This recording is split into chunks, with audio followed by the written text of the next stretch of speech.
Hello, everybody, and hello, Tara McGowan. It Hi, is so Sarah. nice to see you again. You are the on the leaderboard. You are the leader of the people I've had on here the most times. So you're at number 3, and I thank you so much for giving me the time of day. I just It feel like I don't know. I I really really respect everything that you do and the pace at which you do it, and so thank You're you for your very, time. very kind, Stephanie. It's always a pleasure. You were way ahead of the curve with the name, and tenor of this podcast. So from day one, when you first reached out to me, I was like, "Yes, freedom over fascism. How do you say no?" So I'm very grateful for the work that you do and continuing these great conversations that are so necessary right now and keeping your community engaged. So love Yeah, you. and community is so important. And that's one of the things that I am trying to do more of. I feel like there's plenty of people out there doing breaking news, and they're doing a great job. I mean, on Substack, not we Yeah, could talk yeah, about yeah. the In the legacy world. media, uh, which, but, uh there aren't that many of us doing context, and like you are with Gloves Off, and I think that, that's a great podcast, so if you guys should go sign up for Gloves Off on YouTube Or wherever you get your or podcasts. wherever you get your podcast, but you can watch it on YouTube. And so the last time we talked was about a year ago, right after the election results had sunk in, and it's worse than we thought it would be. So, so I kinda just wanna talk to you today about how the the project of creating values-based media is going, but also about, leadership in this time and what we can be doing and what we should expect our leaders to be doing to, uh, to really be in opposition in an effective way. So, I guess the first question is how okay, we have just seen the complete I mean, we knew it was in bad shape before the legacy media, but now it's in the hands of just a few. So what are your thoughts on how Courier and other kinds of outlets are doing to really educate folks on what's going on in the world and in Yeah, the United States? I mean, let's be, like, really clear and explicit about it. There's essentially independent media right now in the country, and then there is media that is completely, locked arms, in bed with, corrupted, complicit with the administration. And so, it's incredibly scary that, what mass media looks like today, right? It used to be, like, a few legacy outlets, broadcast channels, right? That sort of were the storied publications people went to for their source of news and information. Mass media today, the media that reaches the most of the public here and around the world, is driven by the platforms themselves, right? The distribution platforms. And practically every single one of those mass media distribution platforms is owned and run by individuals who were seated on the dais at Trump's inauguration and Mhm. are very much towing the line of this administration, taking orders from the administration, cutting deals to protect their businesses, their corporate interests, and their corporate shareholders. And that's not even talking about what's been done to CBS News, the acquisition of TikTok by the Ellisons, who now also own CBS News, and now, as of this week, are very, very likely to also purchase Warner Brothers, that owns CNN And and HBO and others. So The consolidation has happened incredibly quickly. The consolidation is happening by folks who are aligned with this administration and the right, whether they share political belief systems with them or not. It does not matter because their ideology is clearly about profit and profit only. Mhm. And that is the language that this administration speaks because they are completely corrupt and have created a pay to play system. So, the only really, really intrepid gumshoe and accountability reporting that is happening, at least that is where it is being initiated, is in independent media. It is by independent reporters and journalists who have left Legacy and other larger outlets and have broken out on their own. It's being seeded and broken by networks like Courier, Mhm. and others that are in sort of this, big and messy but beautiful pro democracy media ecosystem that is growing by the day. And a good example of that is a few weeks ago, one of our amazing correspondents and contributors, Nina Burley, actually initially broke the story related to the Epstein files about the missing files, Right. all corresponded to the quote unquote protect source woman who made the accusation of Trump sexually assaulting her. Another independent journalist picked up on Nina's reporting, added to it, and has gotten a lot of credit. But this story did not hit the mainstream until NPR reported on it independently over Right. a week after Nina and Roger Roger Sullenberger, the other independent journalist. And then quickly after NPR reported on it, we saw New York Times, we saw Wall Street Journal, et cetera. So it's not that they're completely sitting on the sidelines, legacy outlets. They're not investing in actual accountability or investigative journalism. They are waiting until there is pressure, essentially because stories are being broken by independent outlets and journalists, and then they pick up on them, and increase their reach and visibility. That's a fast and really really massive and dangerous transition that's occurred. Independent media has always been critical and important. Today, without it, there would be, I don't think, any accountability journalism on this administration right No. now. And there is such a lack of it still. Courier is growing, but we are still small Mhm. in certain ways. And we are really, really focused on our local news network and local reporting because we know local journalism does not get very many play. So the fact that we're able to, with our amazing reporters, break some really big national stories is punching above our weight in a way that now we understand there's just a heightened responsibility to do. And something else I'd say about that is that there are not corporate shareholders that are making money off of this business to the degree that news makes business. It doesn't. Right. News does not Right. make money today. So even the folks that are buying these up, they're buying them up for political and other interests, not because they are going to be profitable products or brands. And so Right. They'll be profitable in other ways that's for right. other reasons. That's right. And so just like your Substack and your podcast and Courier, which is a vast and growing media network, and we do have really wealthy, wonderful, altruistic backers, it's not enough. Increasingly, all independent journalism is relying on the grassroots support of people who want to make sure there is accountability and good quality factual reporting, holding folks accountable when we're watching these major corporate owned outlets and platforms just completely do the bidding of this incredibly corrupt administration. So that was the other point I think is really important to make for the audience is that independent journalism exists because of folks that are listening to things like your Oh, podcast and mine, and will continue to. And we need people to really really double down on that. So this work can continue and to support every creator and independent journalist that they believe is doing good work because that's how we're going to keep having journalism that can keep this administration on the defense where we need them. well, absolutely, and this community also includes some of the people doing some of that work on the Substack side, like Ellie Leonard, who was gonna be on Right. tomorrow, but she's sick, so I'm really sorry, it's gonna be next week. Um, and, and as you said, it's growing by the day, although and it's supported by the grassroots, and it's becoming a real community, and a real life community. Even you co-sponsored that State of the Swamp event with a whole bunch of creators, uh, you know, against opposite State of the Union, and, um,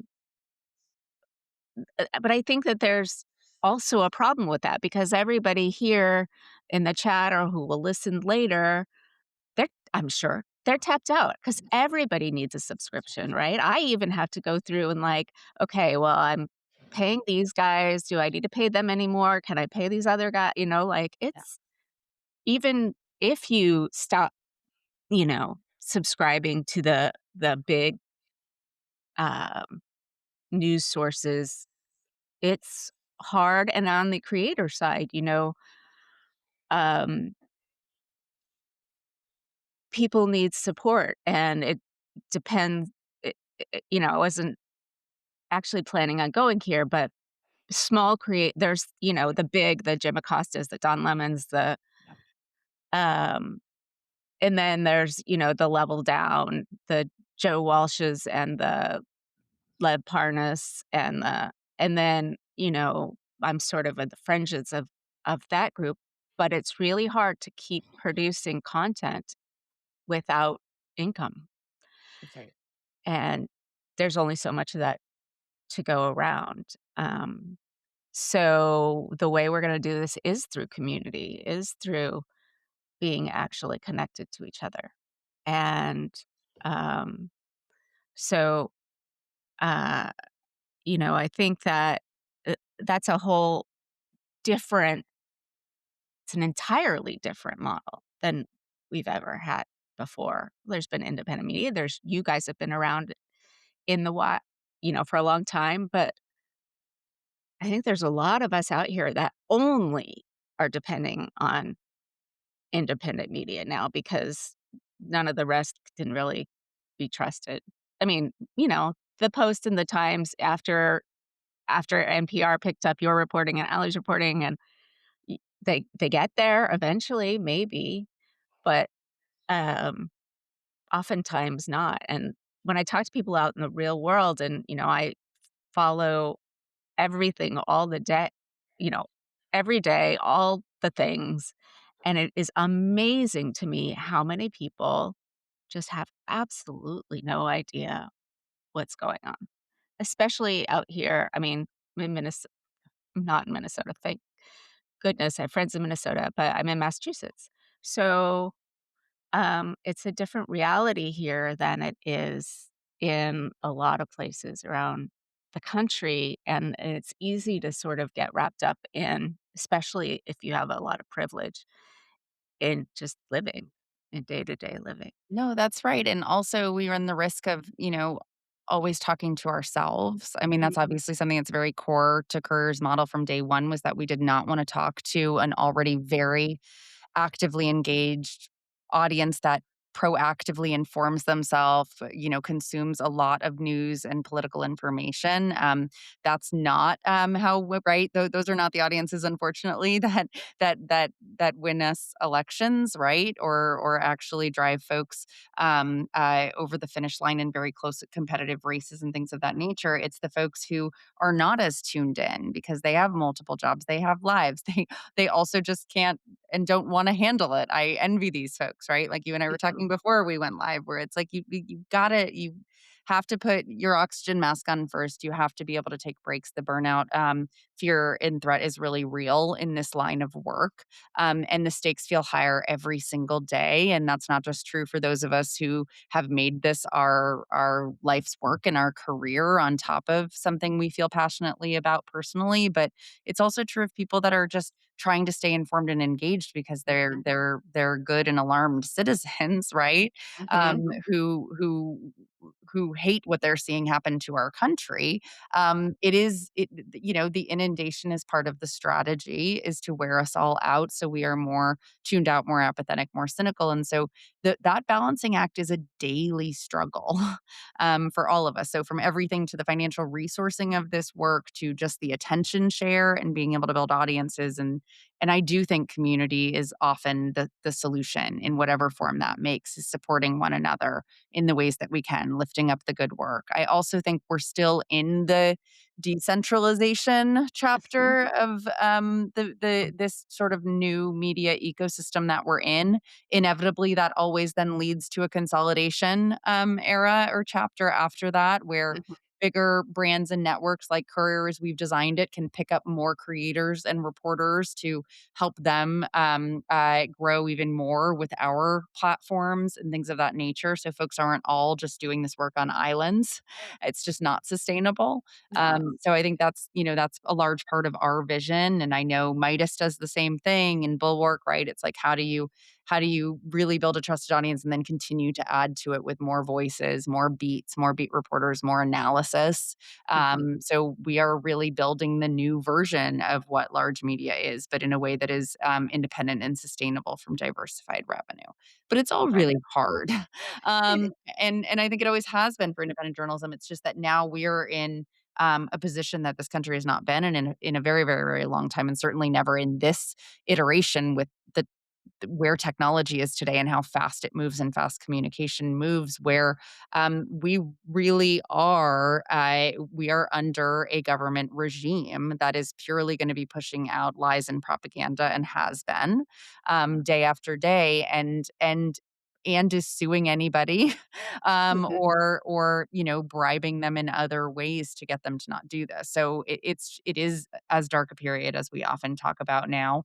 um, the ability to keep good information moving wherever and whenever it can is, I think, the most essential task before us. And everybody has a role to play in that by sharing that information and content, supporting the creators and reporters, and also just making sure that that's the information that they're passing around verbally or socially or through their emails, so folks can get bigger audiences to attract advertisers, other things of that nature. It's not mhm, easy, but it's necessary. And I think it's a civic duty now that's gaining more prominence than we've had to worry about in the past, because much more information was free, right? right. It's not any longer, and that requires new muscles that we have to build to be able to keep good information flowing, especially to audiences who won't or can't afford to pay for Substack donations or paywall products where a lot of Right, good information's trapped. right. Yeah, I don't believe I for me, I don't d paywall anything because I think that it should whatever I and my guests have to say should be shared as widely as possible, but that puts pressure on, the people who are paying for things that they need to pay for to see as opposed to what they can get for free. That's right. Um, One of the things we talked about at the beginning before we came on live is that how hard it is to get beyond, like, the breaking news of the day. And, when so much breaks, obviously it's a strategy. It's the strategy. Um, and I actually wanna talk a little bit about, um, what you're focusing on with Gloves Off, which is leadership and how, we've got this grassroots leadership that's big and growing. We've and connecting more. Uh, but we have these elected national, and we have a lot of great local and state leaders out there. And there's some, big primaries today. Um, and I would love to get what you think is going to happen with Jasmine and Crockett. She was your first guest. I watched that. I did. For the record, I invited James at the same time. His team went back and forth on many threads and ultimately dropped the thread on scheduling. So I did want to have both I do think they both exemplify gloves off leadership in different ways. But James never made it on the show. So Okay. I was like, that's his loss. But it was not a subtle endorsement of Jasmine by any means. I think they're both Yeah. phenomenal leaders. Yeah. Do you have any thoughts on what you think's gonna happen, or you're just, like, waiting to see, like I don't know, but I'm so excited. I just saw some data this morning about how Democratic primary voters have turned out in larger numbers than Republican primary voters for the first time in decades wow. and decades. This was always what made me so excited about both James and Jasmine being in this race. Texas is more than anything, it is not a Republican state, it is a non-voting state.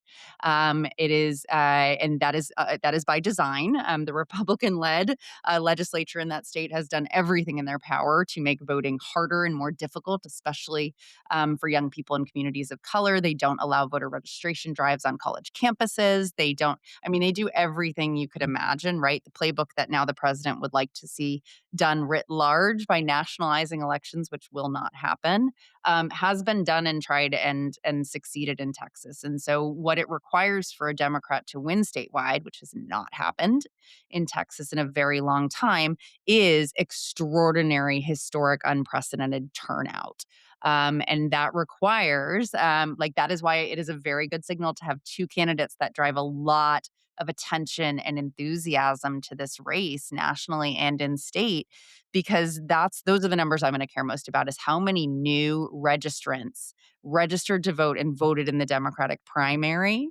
Mhm. And then the task of whoever wins tonight is going to be bringing their primary opponents, voters over into their camp, to create a much bigger, broader, diverse electorate for them for the general. Because it's not going to be an easy task. Like, this has been a tough competitive primary. It's going to be a much tougher general race. And, I think Republicans are scared. I think I think there's a lot of conventional wisdom being placed on why James, quote unquote, would be the better candidate to win. No one knows because no No one Democrat knows. has won statewide.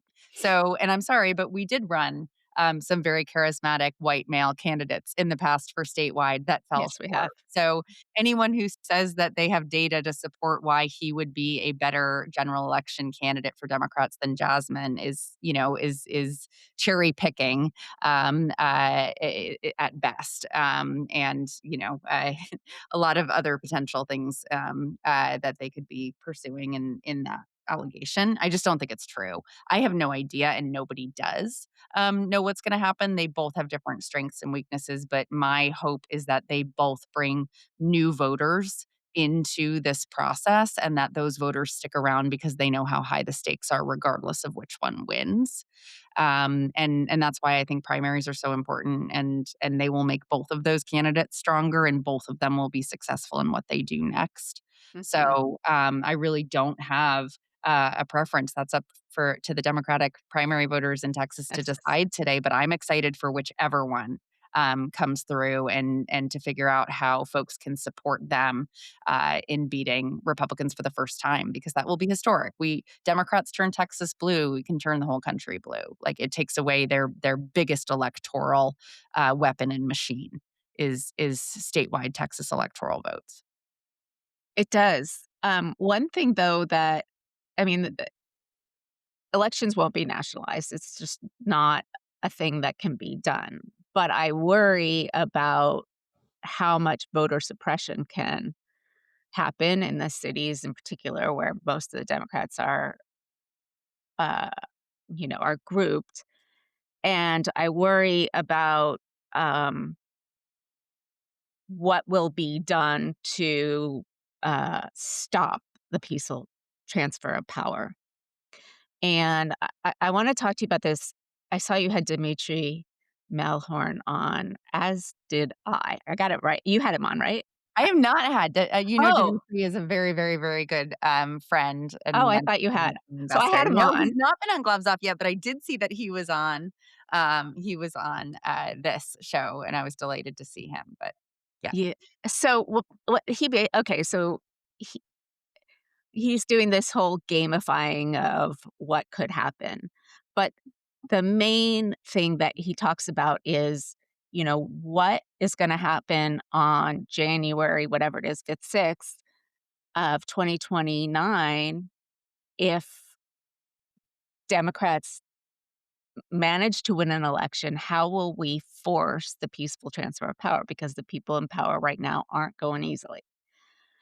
And I wonder if you have any thoughts on what we can be doing now to work on that, both for the midterms and for the presidential that's coming, at the state level mostly. How are gets transferred, although not always, as we've seen in Carolina and other places. But what do you think we can be doing to help that along? Yeah, I mean, I think it's about staying incredibly well informed, clear eyed, and vigilant. I did not coin this term, so I will not take credit for it. But I have appreciated the stickiness of it, where the midterms need to be too big, too rig. They do not have one specific strategy to be able to rig these elections. Republicans, including the president of the United States, know that if there are free and fair elections that they do not meddle with, they will lose the House and very likely now the Senate. They also know that just by losing the House, impeachment proceedings will start on this president and other members of this administration who are complicit in the cover up of unbelievably abhorrent, disgusting crimes at every level. They Mhm. also know that they need the House in order to pass any budget or appropriations. Not that they're paying much attention to Congress, but they lose a huge mantle in terms of federal power and accountability in terms of what the focus will be in the conversation in Washington. It is the House that certifies the presidential elections, as we know. J.D. Vance said very explicitly when he was running for vice president as the on Trump's ticket in the lead up to the 2024 election that he would have done what Mike Pence did not, and he would have failed to certify the election results. Right. So all of these things are connected. They know based on what we've seen in special elections and statewide elections in states like Virginia and New Jersey last year, that this will be a tsunami for Democrats. And not because of anything Democrats have really done, but as a referendum to this really incredibly lawless and abusive and corrupt administration and the Republican Party that is fully complicit and towing the line of this administration. And so that is why they are attacking everything from vote by mail to the trying to pass the SAVE Act in Congress as it moves through, which would require every American to have either a passport or a birth certificate in order to register to vote in this country. The vast majority of Americans do not have either of those things. That I is don't have not a birth just certificate. no. So if you've changed your name in marriage or for other reasons, that is intentional to make it difficult. They want to make it difficult, if not impossible, to vote for as many people as possible. We know that they are stealing voter rolls and records from states like Georgia. They are tampering with this. They want voter data to be able to try to weave an incredibly false, inaccurate narrative about fraud in elections, especially among undocumented Americans, where the evidence just doesn't exist. So there's a few things that have to happen. We need massive, massive turnout. We're already seeing that. We need more emphasis on it. We need folks that always volunteer, that always write postcards or show up and join canvases or knock on doors. We need them to be going to the races that maybe the Democratic Party is not suggesting. We need folks to spread themselves out. We don't want concentration in just the most competitive districts or Senate races. They will have enough resources and support. We want folks to be in some of the under radar races. We want them to think about creatively about where they can be, to be poll watchers. There will be huge movements and onboarding campaigns for that. We just need everybody to not bite the to not take the bait that they are going to put out to try to fearmonger, especially with ICE deployments around polls as they've been considering. They are losing the redistricting fight they thought they would win. There's also a mass exodus of Republicans in Congress right now. It's Right, almost I every saw another day one new ones yesterday. retire. Yeah. Their numbers are not good, so they are panicking. It's why he's talking about nationalizing the election, which he can't do.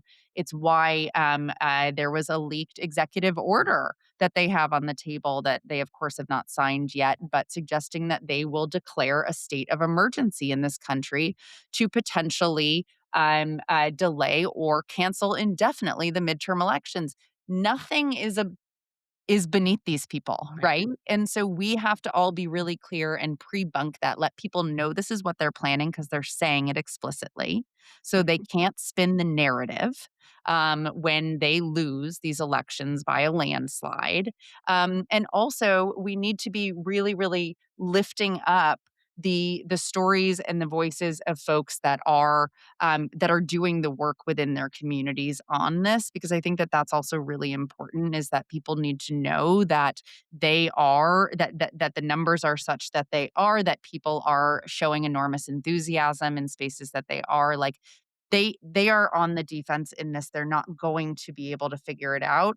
And there needs to be, and this is what Dimitri's focused on, but there needs to be, and this is not a thing for everyone, but there needs to be plans in place about what happens when they do something like declare a state of emergency, because Right. we've not been in a situation like this, right?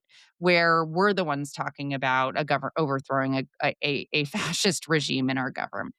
Um, Right. I hope it does not get to that point, but again, I don't think anything is beneath them, and I think that there is a way to corner them, and we've seen, sorry, when I was talking about lifting up voices of people, there are a lot of Republicans that have actually come out and said that there is no evidence of voter fraud that is legitimate. There are people that are towing the line, of democracy and the Constitution in the Republican Party. Those folks are heroes. They are patriots. That is actually what held the line and ensured a free and fair election outcome in 2020. It was Republicans in Georgia that would not take the president's bribe to find more votes that didn't exist in his favor.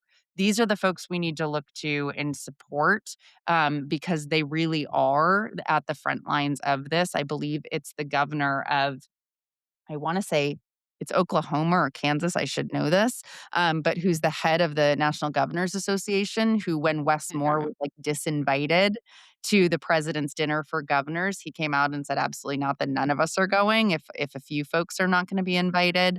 And he has been outspoken about the fact that I think he's supporting the SAVE Act in theory, but I heard him on NPR the other day say explicitly that there is no evidence to back up this claim that there is widespread voter fraud. So folks like that are really powerful messengers in a way sometimes folks like me and you aren't Yeah. to some of the more independent or less tuned in voters. So I think that's a critical piece of the puzzle. Yeah, it is. I mean, one of the things when we talk about we're talking to ourselves is we are building a choir to go out and talk to other people. But when they have folks who are also pro democracy, I think it matters a lot and gives a permission structure for people to uh, change their Right. And it was the affiliation. Republican governor of Oklahoma. Just so I fact check myself there. So Okay. Oklahoma Governor Kevin Stitt. So I was happy to hear him say an honest, factual thing. Right? I mean, it's kind of a problem when hearing a Republican say an honest, factual thing is a Outlier. huge deal, right? Yes. Although one of the things that you said where it's true that we all need to get out and we need to volunteer, we need to, do all these things as the grassroots. How do we get ourselves a party that's actually leading? Um, and not just, I I read an article this morning about how many of the Democrats in Congress are actually not trying to stop the war. They just are, you know, giving, process arguments. And the party, the DNC, killed that postmortem. What do we do about the fact that it doesn't? I know we don't have the votes to do any much, but it seems that people who have been elected have have a bully pulpit that most of them aren't. A handful are using, but most of them aren't. Yeah. I mean, my clear position on this, and it's a big reason I started Gloves Off, was because I was like, we have to start really commending the leadership that is leading right now, and not creating any space for folks that are in positions of power leadership who are not actually doing their jobs, that who are obfuscating the responsibility of their roles as elected officials, democratically elected officials to represent their constituents in this country. And it is something that I think is really exciting about the moment we're in right now is that there are so many establishment, long serving, and yes, also very old Democrats who are being challenged in primaries across this country. And I fully understand the school of thought that, why should resources be going there when we could add more, expand our map, flip? You need to do both of those things because our current Democratic Congress, the Democrats who are in Congress and in the Senate, especially in leadership, they are not up to the task of this Mm-mm. moment. They maybe were up to the task of what it meant to be leaders in Congress when there was bipartisan brokering to be done. But these are not normal times. These Mm-mm. are extraordinary times. They are dark times, and they call for people who are willing to take the gloves off and do the hard things. And that's really what I'm doing on Gloves Off is interviewing folks that I think are exemplifying the kind of leadership we need right now. Mhm. I think that folks that are waiting to do all of the things that they are going to do to contribute to getting as many folks persuaded and turned out to vote in the general election as possible. If you have some time on your hands now, pick a handful of primaries. Pick a handful of primaries that you can support. Add calls, small dollar donations, tell people about it in a state or a district that you know folks in that you live in. I think that it's just getting engaged right now in primaries is a really exciting thing. They're not all going to be as big or on the radar as the Texas primary today, but there was a story I read this morning about how there are more contested sitting Democratic seats than ever before in congressional districts. Those could be flipped very cheaply in primaries, and that Mhm. would give us a new bench of leadership that we are so overdue and desperate for. And to your point about Democrats that are hedging and hemming and hawing and not coming out against this incredibly illegal, unconstitutional war, Not that to the mention president has started ill-conceived in and in Iran, right. right. You do not get to pick anything that this administration does and support it No. in these times.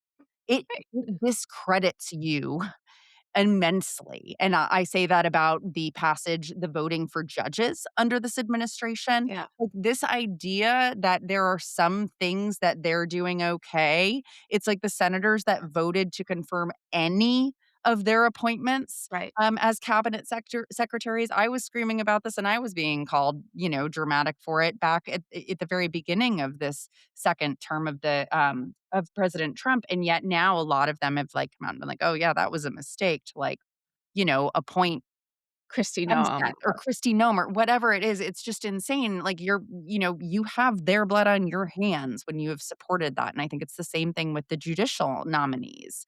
And mhm. that is, I'm sorry, but that is the role of the leaders of Hakeem Jeffries and Chuck Schumer to keep their people in line. I don't think one single Democrat should have gone to the State of the Union. That would have created a much bigger media I agree. story that would have pissed off the president, as opposed to him having his pompous seat on the bully pulpit and chastising them from stage, and them looking Right. mad. Like, I just, from an optics perspective, which leads to attention and power, there are things that I have just been so disappointed and dismayed about in terms of the Democrats that are in Congress, and I think that every single one of them that is not up to the task of what this moment requires deserves to lose their job if they won't retire on their own volition or take a page out of all of the Republicans in the House playbook and just get out.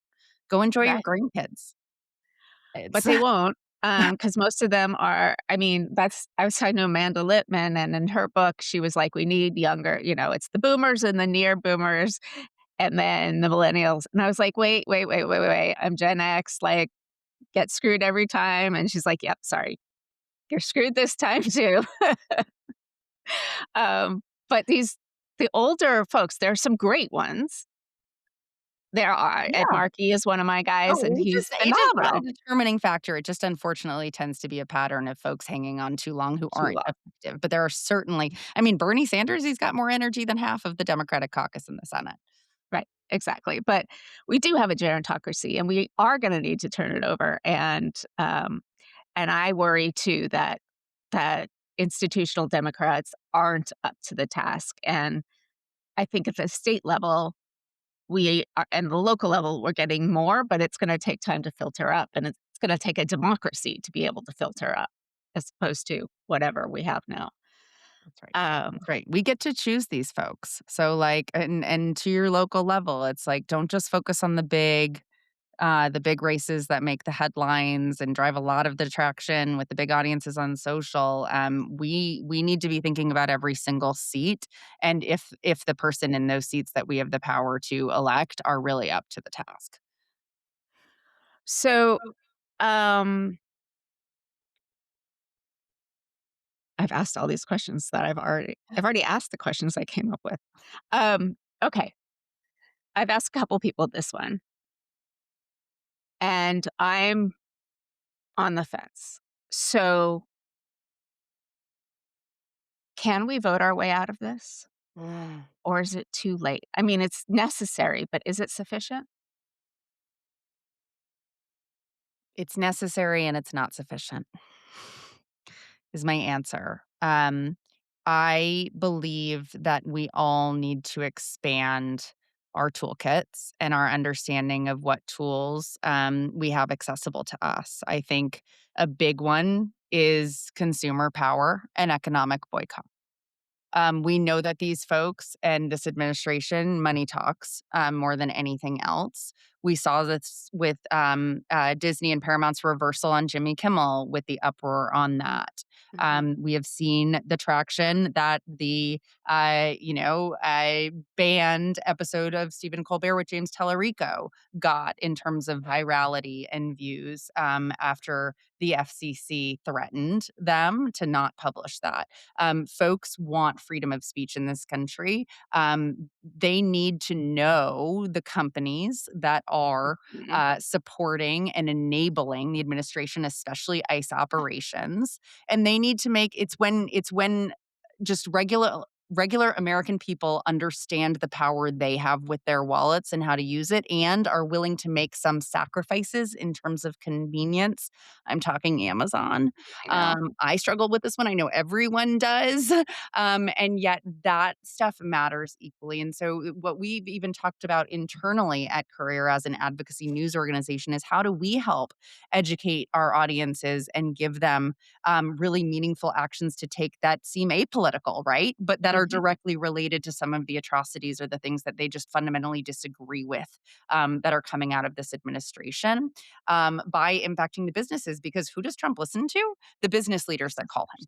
Right, and the stock market That and is what he listens to, that's what he pays attention to, and so, yes, we need to make these elections too big to rig. We need to do everything in our power to have landslides in the most unpredictable places that we've ever seen at a local and district level, as well as statewide, and we need to know that that is not enough because we have to keep the pressure on the folks that do have a lot of power and shouldn't in this country because it was not democratically elected, and that is these corporate executives and shareholders that do have the ear and the bidding of this administration. So it's a both and that's going to continue. We're going to have to keep growing and diversifying our arsenal, our toolkit of what we need to do this because they are lawless, they are corrupt, and yes, they are evil. they're completely, they So don't care what the Constitution says, they don't that's care what right. the laws in the book say, yeah, they're bribes.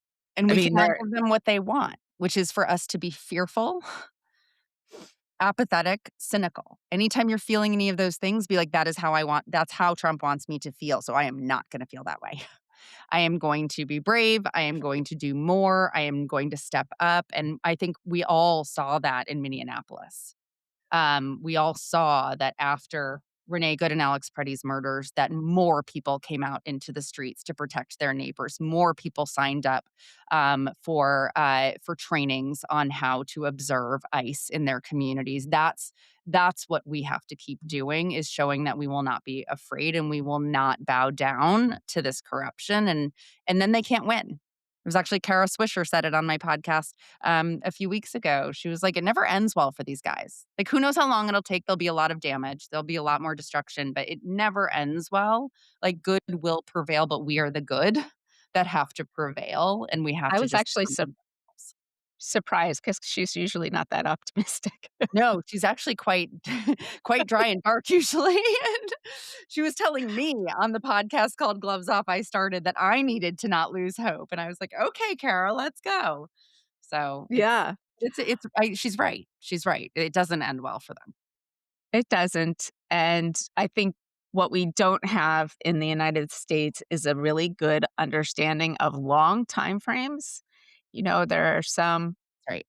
civilizations that think in much longer, event horizons than us, and mostly we're thinking about, the next 15 hours as opposed to 15 years or even, decades, and I think that that's gonna need to change, and I think we need, like, we were caught so flat-footed by Project 2025, it's been in the freaking works for That's 50 right. years.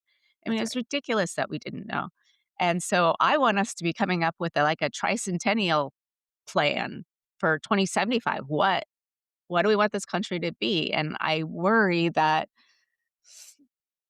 because of just the way we are as Americans and the short attention span and the particularly short attention span of the Democratic Party that thinks in terms of cycles and not in terms of power building, that we're not gonna get it. But I'm hoping that enough people who understand will come in. W Do you so Kara thinks that over time, these guys don't prevail. W what do you what's your thought on I guess what's your theory of change? How is this gonna work in the long term? Like, you said all these things that we can be doing, and all of those are true, and all the things that, we need to be communicating, and all of those are true, and what democratic our elected officials need to be doing. But is there more that is there a plan that we should be making as opposed to just, like, doing all the things all the time? I I love this question. It's also just such a difficult one to answer and not make people feel a sense of despair that I can feel because I do not have a sense of despair. I do carry enormous hope. I do believe though in some ways, and actually the release of the very partial, insufficient release of the Epstein files has been a big, driver of this realization for me, though. Um, the system is so broken in so many spaces, in so many ways, at so many, in so many layers, and I am someone who is of the belief that things and people and systems have to hit a rock bottom to build something brand new and the band-aiding that we have seen, the iterative, structural incrementalism and improvement of progressivism, right? When we have power, if we have power, has been deeply insufficient. I think the thing that the majority of Americans all share and believe and are now much more affirmed about is that the corruption is deeply systemic. It is not amongst one party or another, and that system was designed not to serve the most of us, but the very, very, very tiny elite audience. And that is so much more on the surface now, even though folks have always known it, that we need an entirely new system and we need a vision of that system for folks to grasp onto to get them through the dark times that we are in now and will continue to be in for at least a few years, if not longer.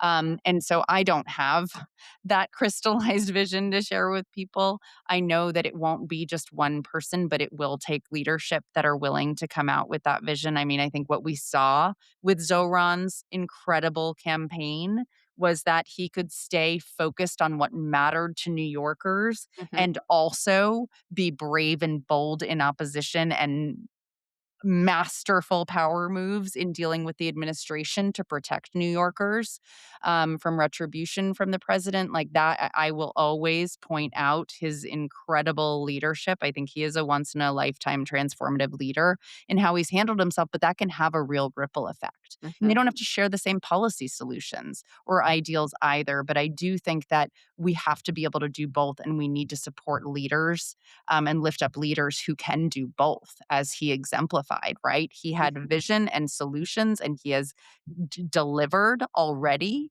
in so mhm. many ways, but also was unapologetic, right, in his opposition to this administration on a daily basis, while being able to broker things like the release of somebody who was picked up by ICE in his city because he managed that relationship. So, like, leaders like him give me enormous hope because they are showing, not telling, what is Mhm. required in this moment, and that can have a contagious effect that's needed. I don't know what is going to happen. I am not Pollyannish about anything. I've always been deeply worried that they are not going to leave on their own volition, regardless of massive election outcomes. And so, what that requires of us is very difficult to talk about. And it doesn't require it of everyone, but there needs to be a really, really formidable and effective opposition that gets them out. And it's going to need leaders who are very brave. And I don't think that we should be looking for those leaders in Congress today. I think there's maybe a handful that are even thinking properly about that, but that's clearly Yeah, not anyone enough. who thinks things are gonna go back to some sense of how they used to be, I think are wildly out of touch. If you can't imagine a new system and how to get us from A to B, you're not gonna be a leader, Mhm. in this next chapter. I think that's true. Best case scenario is that we are able to win free and fair elections and have a massive tsunami in the House, and be able to take back control of the purse and control of the investigative hearings and the conversation to a larger degree than we have now. And maybe that peels off some business leaders, right? Maybe they start to hedge a little bit more instead of being fully embedded with this administration. But the way that they're operating is so lawless, and so many folks have just absolutely joined that camp to protect themselves and their interests. That is where my cynicism is that, we won't be able to, if we can't peel off some of the business community back that have been absolute cowards, if not complicit allies to this administration. It's very difficult to change the power dynamics where this administration has essentially made our Congress impotent. Right, exactly. I mean, um, it's the most corrupt, and the business leaders have figured out that, just They're not going to get a money. better deal with Democrats in power. So why No. would they, right, Right, hedge their bets if they're getting everything they want with this administration in power? right. That's what's And really everyone knows that just, what this administration responds to is that's money, right. particularly to Trump and his family and his besties. So, That's right. um, well, I do think I've said this, for the 3 years I've been doing this, but I still really believe it is that hope is an action verb. Like, you can't just sit here and be optimistic. You have to be like, hope is doing the work, and if you're not doing something, that's when you get the most, um, sad and listless. So Right. you have to keep doing stuff in order to keep yourself from getting so hopeless. And celebrating the small wins And because so they do add right, up. It's not gonna be one big win where suddenly we all take this massive collective exhale that, like, we saved the country and now we can go back to normal. That's not how it's gonna work. So every little win matters because they build on each other and they keep us going, and taking time away from the doom scrolling, taking time to celebrate all the things that we are fighting to protect. Those things are not just like talking points to feel good. Those are necessary for mhm, us to stay in this work. Because I thought your point about the timeline and us conditioning ourselves to understand this will not be fast. This will not move at the pace of the news cycle is really important. We have to pace ourselves and know that that other countries that have faced challenges like this one, of which there are many throughout history, it was a long road, but they prevailed. So we have to, people have to tap in and tap out. I tap out, I tap right, you in. You do, like, that's just and I think necessary for people this need to work to choose a go. lane. Yeah, I completely agree. Well, it's the top of the hour, so I just wanna ask, is there anything else you wanna mention before we, uh, wrap it up? Because, I mean, I mean, I think, you're as we approach the midterms, like I said, all of the races matter truly. I think everything is on the map, and local journalism is not something we have a lot of in this country. So for folks listening who don't know about Courier's local network, spreading the word to folks that they know in our states. We just announced a few weeks ago we're expanding to 9 additional states this year. Oh, So we're that's going to be great. in 20 states by the end of this year, which is exciting. So folks could go to courierlocal.com and look and see where all of our newsrooms are. But just getting more folks subscribed to our free newsletters. We never charge for our local news content, but we're going to be really, really driving a lot of the coverage where there isn't any, frankly, in a lot of these competitive House and state and local races that are just so important. And that's the other plug is, federal matters, but federal does not matter nearly as much as who your governor is today, who your attorney general is today, who makes up your state legislature, because truly they're the ones who are going to protect elections. They're the ones who are going to hold federal employees or appointees accountable where we don't have a functional, not corrupt Department of Justice. So that's my other small plea and pitch is go local, local, local, local in your states. And we didn't even get a chance to talk about all the ways that states uh, can be fighting this. I saw There's a lot, you and talked I to Chris want Armitage, more of right? them to step it up. We're seeing that a little bit in New Mexico with what they're doing on the, on the Epstein investigations, but yeah, Right. there's a lot more that governors and AGs could do, and I hope they do step up. I do too. So everybody, don't forget to go to YouTube and wherever you get your podcasts and listen to Tara's Gloves Off. It is really phenomenal. It's basically a similar kind of setup as this, where she talks to people about what's going on, but and what kind of leadership we need. And if you can also subscribe to me, paid or free, that would be fantastic. Subscribe to Courier Newsroom, um, and uh, keep up the fight. So thanks so Thank much, you so Tara. much for everything you do, Stephanie. Really Thank you. appreciate it. Thank you. I mean, I don't know. I look up to you so much. Thank you for listening to Freedom Over Fascism. You can find us online at www.freedomoverfascism.us. Please become a subscriber, and if you have the means, please support us with a paid subscription.